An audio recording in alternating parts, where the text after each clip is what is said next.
कि किस तरह से केंद्र सरकार ने दूसरे देशों को ऑक्सीजन देने का काम किया। शायद उनके लिए अपने देश के लोगों की कीमत का कोई मूल्य नहीं है, बल्कि उनके लिए उन लोगों का मूल्य है जो उनको बड़े बड़े व्यापार प्रोवाइड कराते हैं, बड़े बड़े पूंजीपति घरानों से आते हैं। तो आप सोच सकते हैं कि आपको सकारात्मक सोच के साथ आगे बढ़ना पड़ेगा, क्योंकि जब तक हम सकारात्मक सोच के साथ आगे नहीं बढ़ेंगे, सकारात्मक सोच के साथ काम नहीं करेंगे, से गुजर जाए शमशान घाट के पास हम देखते हैं कि जो शव है उनकी लाइनें लगी हुई हैं। कभी जो लाइनें हमने नोटबंदी में देखी थी बैंकों के सामने, आज वो लाइनें साथियों शमशान घाट के सामने होंगी। यदि गलत हुई तो सरकार मेरा नोबेल पुरस्कार वापस ले सकती है।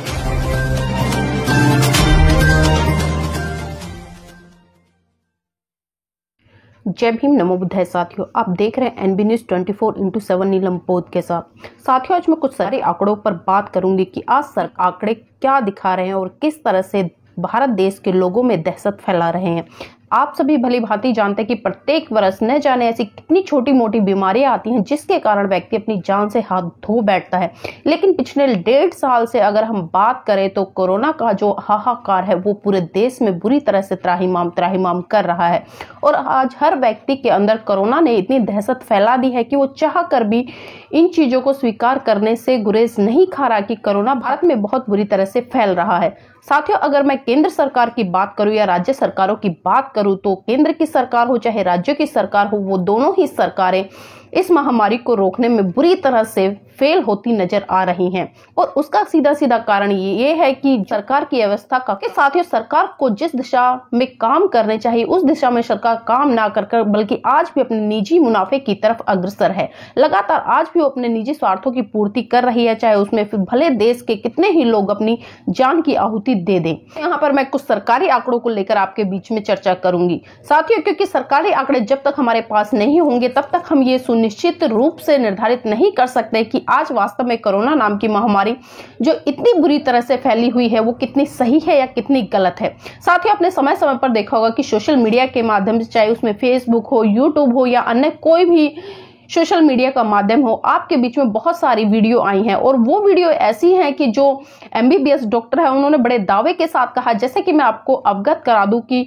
पिछले साल एक वीडियो बहुत ज्यादा वायरल हुई थी डॉक्टर तरुण कोठारी जी की। उन्होंने अपनी वीडियो में साफ साफ दावा किया था कि कोरोना नाम की कोई भी बीमारी भारत देश में नहीं है बल्कि पूरी दुनिया में नहीं है। और उन्होंने इसके आधार पर 1 करोड़ तक का इनाम दे दिया कि अगर कोई भी व्यक्ति इस बीमारी को या कोई भी बड़े से बड़ा साइंटिस्ट या डॉक्टर इस बीमारी को सुनिश्चित कर देता है तो उसको मैं 1 करोड़ रुपए का इनाम दूंगा। लेकिन उनकी इस बात को किसी ने भी चैलेंज नहीं किया। उसी के साथ साथ में साथियों लगातार समय समय पर बहुत सारी खबरें ऐसी आती रही, बहुत सारी खबरें लोगों को भ्रमित भी करती रही। इसी के साथ साथ में जापान के जो वैज्ञानिक है प्रोफेसर तासुक होंगो, उन्होंने भी साथियों 100% दावा किया है कि अगर पूरी दुनिया में कोरोना नाम की कोई बीमारी है तो वो जो अपना नोबेल पुरस्कार है उसको भी वो सरकार को वापस करने का काम करेंगे।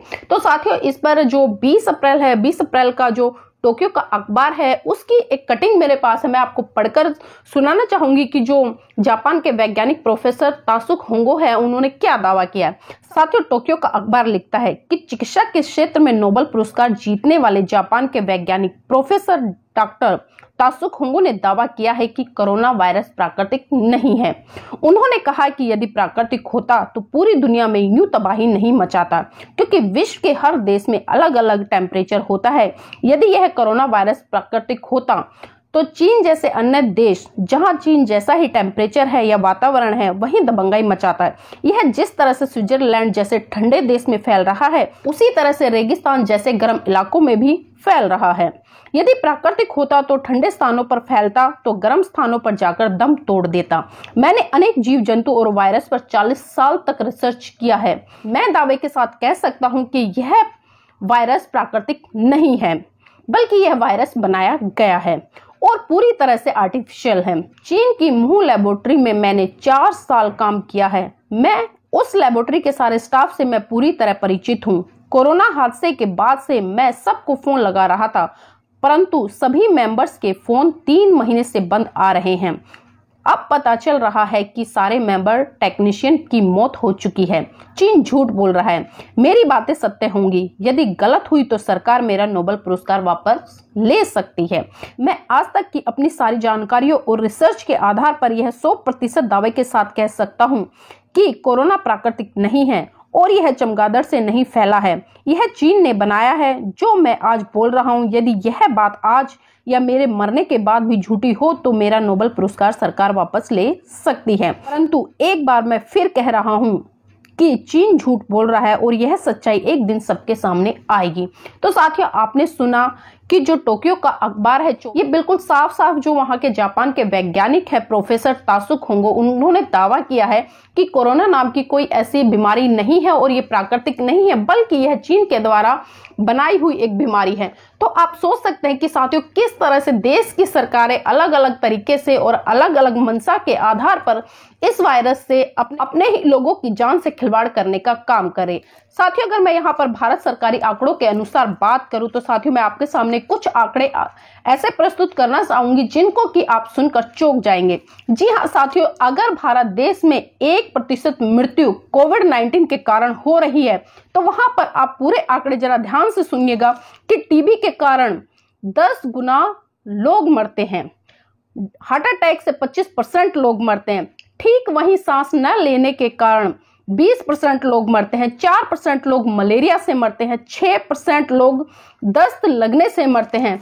साथियों, 1 करोड़ लोगों की मृत्यु भारत में प्रति वर्ष होती है और 1 करोड़ का 6% अगर मैं बात करूं तो सीधा सीधा 6 लाख लोगों की मृत्यु। तो आप सोच सकते हैं कि जिस भारत देश में 6 लाख लोग प्रति वर्ष सिर्फ मात्र दस्त की समस्या से मरते हैं, तो वहां पर जो कोरोना नाम का छोटा सा एक वायरस है, आज सरकार उस पर काम करने पर तुली हुई है। जबकि मलेरिया से, हैजा से और भी न जाने कितनी ऐसी बीमारियां, चाहे हार्ट अटैक हो, उनसे लोग मर रहे हैं, लेकिन सरकार उन पर काम ना कर कर आज कोरोना नाम है उसके तहत लोगों में दहशत फैलाने का काम कर रही है। तो भारत देश में एक दिन में 28,000 लोग प्रतिदिन मरते हैं और वो जो रेशो है वो अलग अलग बीमारियों से, ना कि पर्टिकुलर कोरोना नाम की महामारी से है। और मैं साथियों एक बात और आपको बता दूं कि पिछले जो 1.5 साल का रेशो है, जो कि भारत सरकार के आंकड़े कह रहे हैं, ये आंकड़े मैं नहीं कह रही बल्कि भारत सरकार के आंकड़े कह रहे हैं कि पिछले 1.5 साल में 2,40,000 लोगों की मृत्यु कोरोना से हो चुकी है।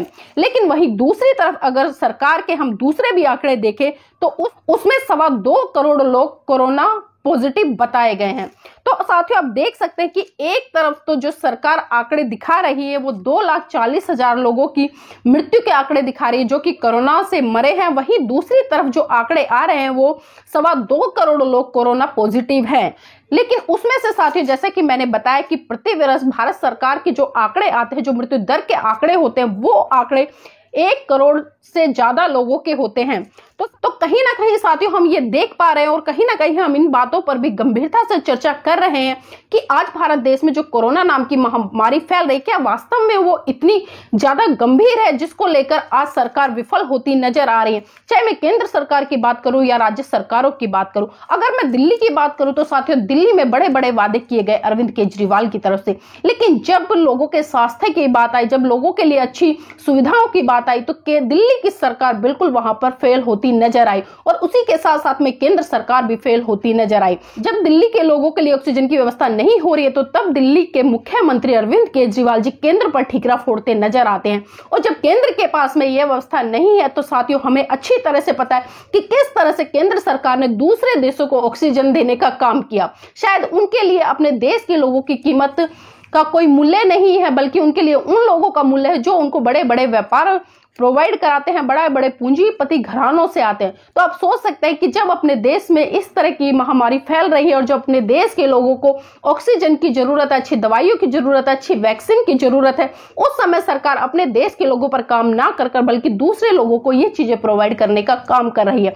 तो क्या साथियों आप इसको समझदारी कह सकते हैं? और वहीं दूसरी तरफ साथियों एक वीडियो और है मेरे पास में, मैं उसके बारे में भी आपसे चर्चा करना चाहूंगी। आप देखिए कि किस तरह से इन्होंने बहुत अच्छे आंकड़े लगाए हैं कि किस तरह से वैक्सीन बनाई गई और किस तरह से आज ये वैक्सीन काम कर रही है। और साथियों एक कई डॉक्टरों की टीम है, उन्होंने दावा भी किया है कि जो कोरोना की वैक्सीन है वो वैक्सीन किस तरह से लोगों के लिए खतरनाक साबित हो रही है, जबकि वो वैक्सीन लोगों के लिए लगाई जा रही है इसलिए कि लोग सही हो और जो उनका बॉडी सिस्टम है वो स्ट्रांग हो ताकि वो अन्य बीमारियों से बच सके। लेकिन जो आंकड़े बता रहे हैं, क्योंकि बहुत सारे डॉक्टरों की अलग अलग वीडियो आ रही है साथियों। अगर वो वीडियो गलत होती है, उनकी बातें गलत होती है, कानूनी रूप से उन पर कार्रवाई होती, लेकिन किसी भी तरह की उन लोगों पर कानूनी कार्रवाई नहीं हो रही है। तो इसका मतलब हम ये भी सोच सकते हैं कि कहीं ना कहीं वो डॉक्टर कुछ % सत्य बोल रहे हैं, और सत्य बोल रहे हैं इसी आधार पर उन पर कोई भी कानूनी कार्रवाई नहीं हो रही है। साथियों, जैसा कि मैंने वैक्सीन की बात करी, वैक्सीन को लेकर कई डॉक्टरों ने अपनी अपनी राय दी है। उस पर साफ साफ बताया गया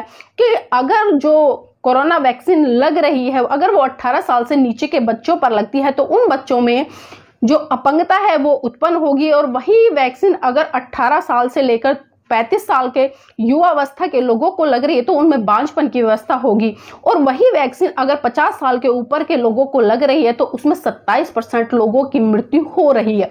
तो अब सोच सकते हैं कि साथियों कि इतने बड़े बड़े दावे कोई छोटे मोटे डॉक्टर नहीं कर रहे हैं, बल्कि वो MBBS डॉक्टर कर रहे हैं, जो रिसर्च कर रहे हैं अच्छी अच्छी चीजों पर लेकर। तो हम किस तरह से इन बातों को अनदेखा कर सकते हैं। और साथियों, इसी के साथ साथ में मैं ये वीडियो भी आपके साथ में आंकड़े के साथ में लगा रही हूँ। आप खुद देखिए कि इस वीडियो में किस तरह से बताया गया है कि किस तरह से एक वायरस पनपता है, किस तरह से उस वायरस के पनपने से पहले वैक्सीन तैयार की जाती है, और वो वैक्सीन पूरे 1.5 साल बाद लोगों को लगाई जाती है, और उसके जो परिणाम आपके सामने आ रहे हैं वो बहुत ही भयंकर है। साथियों, आप देख सकते हैं कि जिस भारत देश में प्रतिदिन 28,000 लोगों की मृत्यु होती हो, और जिस देश में आज ऐसा माहौल मचा हुआ है कि अगर हम शमशान के पास से गुजर जाएं, शमशान घाट के पास, हम देखते हैं कि जो शव है उनकी लाइनें लगी हुई हैं। कभी जो लाइनें हमने नोटबंदी में देखी थी बैंकों के सामने, आज वो लाइनें साथियों शमशान घाट के सामने लगी हुई है। लेकिन सोचने वाली बात यह भी है कि जब कोरोना का पहला चरण चल रहा था तो जो डेड बॉडी है वो लोगों को दी नहीं जा रही थी, लेकिन अब हम देख रहे हैं कि जो कोरोना पॉजिटिव लोग हैं वो एक एक घर में कई कई लोग क्वारंटाइन अपने आप को कर रहे हैं, अपनी सुरक्षा के बचाव के लिए हर घरेलू उपचार कर रहे हैं। लेकिन सरकार की तरफ से किसी भी तरह की सुविधाएं उन लोगों को मुहैया नहीं कराई जा रही है, जो कि अगर मैं ऑक्सीजन की बात करूं, जो कि हमारा प्राकृतिक मानवीय अधिकार है, उस चीज से भी लोगों को दूर रखा जा रहा है। और बहुत सारे लोग आज ऐसे हैं साथियों, क्योंकि हम हर घंटे में पल पल में खबर सुनते हैं कि ऑक्सीजन की कमी से, सांस लेने की कमी से इतने लोगों की मृत्यु हो गई।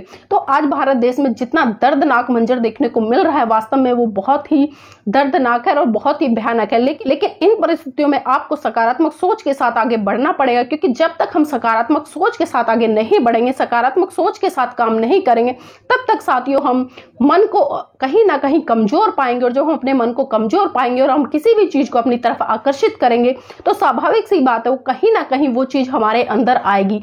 आपने सभी ने सुना होगा कि लॉ ऑफ अट्रैक्शन की जो थ्योरी है वो बहुत ज्यादा काम करती है। तो इसलिए हमें विपरीत परिस्थितियों में भी सकारात्मक चीजें सोचने की जरूरत है और उन पर काम करने की जरूरत है। उम्मीद करूंगी साथियों कि आपको ये बातें कहीं ना कहीं बहुत ज्यादा जागरूकता की तरफ लेकर जाएंगी, और इन चीजों पर आप कहीं ना कहीं सोचने पर मजबूर होंगे कि किस तरह से आज सरकार अपनी नाकामियों को छुपाते हुए आज देश के लोगों की जान से खेलने का काम कर रही है। साथियों, सोचना जरूर है। उम्मीद करूंगी कि इस महामारी में आप अपने आप को सुरक्षित रखें, अपने परिवार को सुरक्षित रखें, अपने आस पड़ोस को सुरक्षित रखें, क्योंकि जब तक हम सुरक्षित नहीं होंगे, हमारा परिवार सुरक्षित नहीं होगा, हमारा आस पड़ोस सुरक्षित नहीं होगा। तो उम्मीद करती हूँ कि आप सभी कुशल मंगल रहें। जय भीम, नमो बुद्धाय। वंदे मातरम। साथियों, आज एक बहुत ही खतरनाक विषय लेकर आया हूं। हो सकता है वीडियो जल्दी डिलीट हो जाए, इसलिए अधिक से अधिक लोगों तक फॉरवर्ड करनी है, पहुंचानी है। और सभी लोग इस खबर को, जरूरी नहीं कि वो इस वीडियो को फॉरवर्ड करें, इस खबर को समझ लीजिए, सुन लीजिए, जान लीजिए कि वास्तविकता में आपके साथ कितना बड़ा खेल खेल दिया गया। मैं चाहूंगा कि जितने बड़े बड़े यूट्यूब चैनल वाले हैं, फेसबुक वाले हैं, वो सब इस खबर को समझकर अपने अपने हिसाब से इस खबर को जो है वो समझकर आगे पहुंचाना शुरू कर दो। ये सवाल पूछना शुरू कर दो जो मैं इस वीडियो में बताने वाला हूं। तो आप सबके सब जो हैं, मैं 2 मिनट का समय दे रहा हूं, आप सभी जो हैं अधिक से अधिक जुड़कर शेयर करना शुरू करो इसको। देखो, मैं आपको एक बात बताने वाला हूं आज कि ये मेरे हाथ आज एक इंफॉर्मेशन लगी है, जो नॉकिंग न्यूज जो है एक यूट्यूब चैनल है, उसके गिरिजेश वशिष्ठ जो है उसके निर्माता हैं, उन्होंने एक बहुत अद्भुत जो है एक डेटा सामने लेके आ गए, जो उनकी वीडियो को तो यूट्यूब से उड़ा दिया गया है। फेसबुक पे वो वीडियो है, उसका लिंक मैं जब ये पूरा हो जाएगा उसके बाद नीचे दिखा दूंगा। तो उन्होंने जो एक डेटा डाला उसके बेस पे पूरा मैंने जो ये बनाया है डेटा, ये सारा मैं बताने जा रहा हूँ आपको। कि एक सवाल जो पूछना है वो ये पूछना है हमको कि कैसे चलिए, सवाल से पहले मैं समझा देता हूं कि वास्तविकता में क्या हुआ है खेल हमारे साथ। देखिए, खेल ये हुआ कि आपको ये पता है कि आधार पूनावाला इस समय लंदन भाग गया है, और आधार पूनावाला जो है वो सीरम इंस्टीट्यूट ऑफ इंडिया का मालिक है। आधार पूनावाला उसका नाम है। और भारत सरकार जो ये एस्ट्राजेनेका जो कंपनी है, उसने भारत में, ये वैक्सीन भारत में बनी नहीं है, मैन्युफैक्चरिंग इसकी यहाँ पर हो रही है। फॉर्मूला एस्ट्राजेनेका का है। एस्ट्राजेनेका ने ठेका दिया था आधार पूनावाला को ये वैक्सीन मैन्युफैक्चर करने का। तो ये वैक्सीन मैन्युफैक्चर करने का जो ठेका मिला उनको, उसकी वजह से क्या हुआ कि उसकी पूरी टाइमलाइन मैं आपको बताना चाहता हूं कि वास्तविकता में हुआ क्या, कि और ये क्या खेल खेल गया देखो हमारे साथ। कि 12 जनवरी 2020 को चाइना जो है पहली बार जो है ये लोगों को बताना शुरू उसने किया कि भाई एक कोरोना नाम की कोई चीज आई है। 13 जनवरी 2020 को पहला केस चाइना से बाहर आया। 23 जनवरी को WHO ने इसको पैंडेमिक डिक्लेयर करने की मीटिंग बुलाई, जो कैंसिल हो गई, जिसमें एग्री नहीं हो पाया कि भाई इसको पैंडेमिक घोषित करना चाहिए। उसके बाद 30 जनवरी 2020 को दोबारा वो लोग बैठे और उसमें उन्होंने डिसाइड किया कि भैया ये पैंडेमिक है, इसकी तैयारी शुरू कर दो। और 3 फरवरी 2020 को WHO ने एक स्ट्रेटेजिक रिस्पांस प्लान बनाना शुरू किया कि भाई इसके खिलाफ कुछ करना है। अब समझिए बात को, क्या हुआ खेल। 4 जून 2020, अभी 3 फरवरी को भारत में लॉकडाउन लगा था, 22 से 23 मार्च 2020। मैं पिछले साल की बात कर रहा हूं, इस साल के मार्च की बात नहीं, 2020। मैं पीछे 2020 2021 जब बोलूंगा तो उसको समझ जाइएगा मैं क्या कहना चाह रहा हूं, ठीक है। तो आप समझिएगा कि 2020 में जब भारत में मार्च में लॉकडाउन लगा, उससे पहले जो है आपको इतनी खतरनाक स्थिति नहीं थी इसकी। उस समय WHO प्लानिंग कर रहा है इसके खिलाफ कुछ कदम उठाने के लिए। 4 जून को 2020 को ऑक्सफोर्ड एस्ट्राजेनेका जो कंपनी है, जिसकी वैक्सीन ये आधार पूनावाला बना रहा है, जिसको कोविशील्ड बोलते हैं, ये कोविशील्ड जो है ये बनाने की तैयारी चल रही थी। तो उसको ठेका देने के लिए एक एग्रीमेंट में एंटर ये लोग हुए। कौन? एस्ट्राजेनेका, ऑक्सफोर्ड एस्ट्राजेनेका और सीरम इंस्टीट्यूट ऑफ इंडिया, और ये एग्रीमेंट में एंटर हो गए।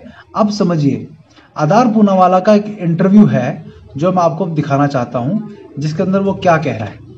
वो ये कह रहा है कि ये इंटरव्यू अपलोड हुआ था एबीपी न्यूज पे। एबीपी न्यूज पे अगर इसे यूट्यूब की मैं डेट आपको दिखाऊं तो मैं आपको पहले तैयारी की है। जैसे गवर्नमेंट ऑफ इंडिया हमारे साथ साइन करेगी और बोलेगी कि कितने डोज क्या कहां तक पहुंचाना है देश में, हम 7-8 दिनों में हमारी ट्रक्स वैक्सीन वहां पहुंचा सकती है। आपने देखा इसने क्या बोला कि जब हमें बोला जाएगा तो हम जो है वैक्सीन हमारी जो तैयार है 5 करोड़ वो पहुंचा दी जाएगी। इसमें एक और देखिए, ये जब एक न्यूज कभी 50 million doses ready as DCGI approves Serum Covid Institute, ये कब की न्यूज है आप देखिए, जनवरी 2021 की। जब जो है नवंबर में जो है मोदी जो है वो 2020 में जो है, ये देखिए 2020 में जो है मोदी जो है वो इसका सीरम इंस्टीट्यूट का जो है दौरा करने गया था। मैं आपको ध्यान से दिखाता हूँ। ये देखिए, अब इसमें देखिए क्या लिखा है, यहां देखिए, Pune based Serum Institute of India gamble, मतलब उसे जुआ खेला है, to start producing vaccine shots at its Manjari based facility 8 months before when the efficacy of the Covishield was not established, has finally paid off as they got the approval from DCGI on Sunday। मतलब कहने का अर्थ है, ये कह रहे हैं कि आप सीरम इंस्टीट्यूट ऑफ इंडिया ने बहुत बड़ा एक जुआ खेला, जिसमें उन्होंने वैक्सीन की एफिकेसी, मतलब उसकी प्रभावशाली है कि नहीं, ये साबित होने से 8 महीने पहले ही उन्होंने स्टार्ट प्रोड्यूसिंग, मतलब 5 करोड़ वैक्सीन का जो है उन्होंने बनाना शुरू कर दिया था। आपको इसका मतलब समझ में आ रहा है कि अभी उस वैक्सीन का यदि आप देखोगे तो नवंबर 2020 तक उस वैक्सीन का जो है अभी 3rd फेज का ट्रायल चल रहा था। तो जब जिस वैक्सीन का ट्रायल चल रहा था, उस वैक्सीन को यदि आपने मार्च अप्रैल 2020 में पहले से ही 5 करोड़ डोज बना के तैयार कर ली, तो उस वैक्सीन के अंदर था क्या? आपको समझ में आ रही बात? आपको बात समझ में आ रही है? यदि आप समझना ध्यान से, इस बात को उठाकर पूरी देश में इसको फैला दो और आप लोग अपने अपने खुद के वीडियो बनाकर इसको करो।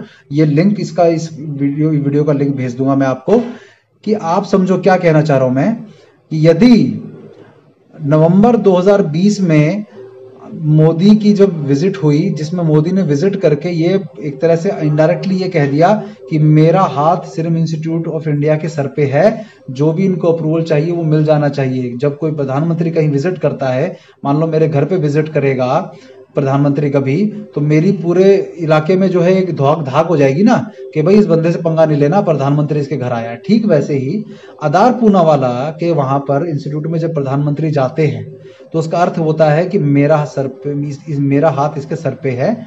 और इन लोगों ने जब इनके अप्रूवल जनवरी में मिल रहा है, जनवरी 2021 में मिल रहा है, तो मार्च और अप्रैल में 5 करोड़ वैक्सीन कौन से वायरस को डाल के इन्होंने बना दी? आप बताओ, मतलब कौन से वायरस के किस बेस पे, किसके बेसिस पे इन्होंने जो है वैक्सीन बना के डाल दी? क्योंकि अब आप देख रहे हो कि जब से वैक्सीन अभी लगनी शुरू हुई है, तब से केस क्यों बढ़ने शुरू हुए? आप इनसे पूछो ये सवाल। हम किसी पे आरोप नहीं लगा रहे, हम ये कह रहे हैं कि इसका उत्तर हमें गलत प्रूव कर दो। इस बारे में आप लोग ये सवाल पूछना शुरू करो कि जिस वैक्सीन का 3rd फेज का ट्रायल अभी चल रहा था, उस वैक्सीन के 5 करोड़ डोज नवंबर में यदि ट्रायल चल रहा है, तो मार्च अप्रैल में कौन सी डोज तैयार करके रख दी और वो डोज हमको दी जा रही है? क्यों? आपके दिमाग में ये सवाल आया? समझ पा रहे हैं ना आप? तो ये जो इतनी एक्सप्लोसिव खबर है, जिसमें आधार पूनावाला बोलता है कि मुझे जो है आज्ञा मिलेगी जैसे ही, तभी मैं वैसे ही अपने ट्रक भेज दूंगा। 5 करोड़ वैक्सीन, मतलब ये हम लोगों को दिखता नहीं है।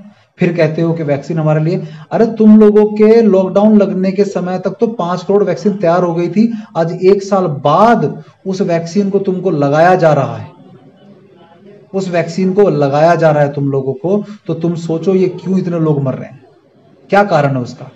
पूछना चाहिए ना सरकार से, पूछना चाहिए कि नहीं चाहिए? आप लोग बताओ।